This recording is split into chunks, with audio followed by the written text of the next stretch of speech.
Hello, sisters. My name is Krystal Green.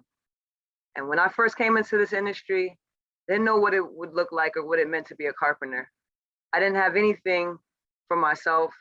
And I was in a low spot in my life and in the career status. I gave myself an opportunity to try to better myself by enrolling into a job funnel program in my local city. Through that program, I was then accepted into my local union, Local 43.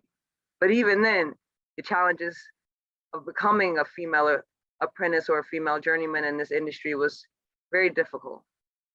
As a first year apprentice, I didn't know who I could trust or who could mentor me because I didn't know who would be able to understand what it was like to be a Black female in the organization.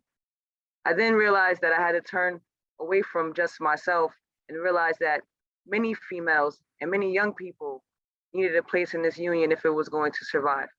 I realized that rather quickly, and with that thought process led me to want to be in positions of leadership, and it led me to want to speak up in meetings and in circles about how can I ensure my future for the next 20 years? What support can I have as a female in this organization for the next 20 years? And I asked the difficult questions to the people that it mattered the most.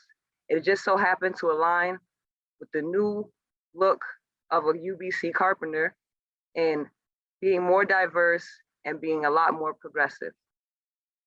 Through all my hard work and activism, whether it was being boots on the ground, working 8-hour days, 10-hour days, or 12-hour days to get the job done, or whether I was rallying or picketing for local politicians that could help further the cause of the UBC member, or just giving back to the community with Habitat for Humanity for doing things for the elderly.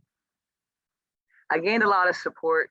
I gained a lot of trust within my peers to be able to be a positive apprentice and be an apprentice that makes an impact. I then tried to run for my local executive board to see if I could, as a female, break up the regular male-dominated seating that I saw at every meeting. I didn't win, I wasn't successful, but I did get a lot of recognition and I got a lot of support from my peers and some even in leadership. With knowing that the UBC was trying to change and be more inclusive and progressive, there were smart men and women everywhere who decided that I deserved a shot to be in a position of power, that they felt like the things that I possessed were good enough for a leader. And I agree.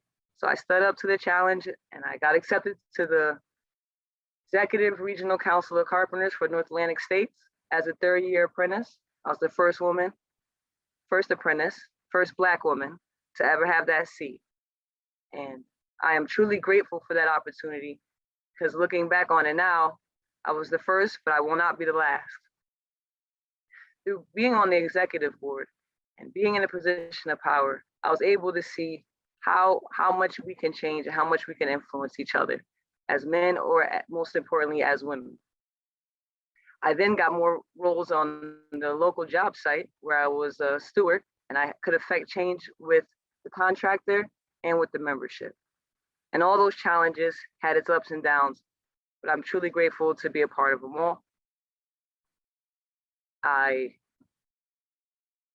am now hoping to be an inspiration for all women that join this UBC so that you know that if you have nothing, you feel like you come from nowhere and nobody's helping you, that there is a way with the United Brotherhood of Carpenters and Joiners.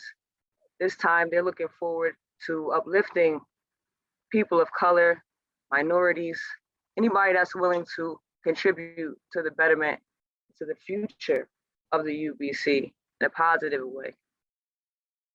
I am always grateful and forever grateful for being able to have this opportunity to share my story and share the reasons why I am where I am and the reasons why you are where you are right now. Because maybe one day, depending on what you want from yourself, you can be in a position of power or leadership, or you can continue to be rank and file, boots on the ground, and just making sure that things get done day to day.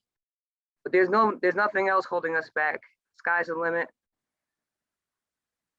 At this moment in America and the United States, the UBC understands that the only way forward is inclusivity and bringing everybody. So good luck to you all. And I hope that we do great things together for many years to come. Thank you and have a great day.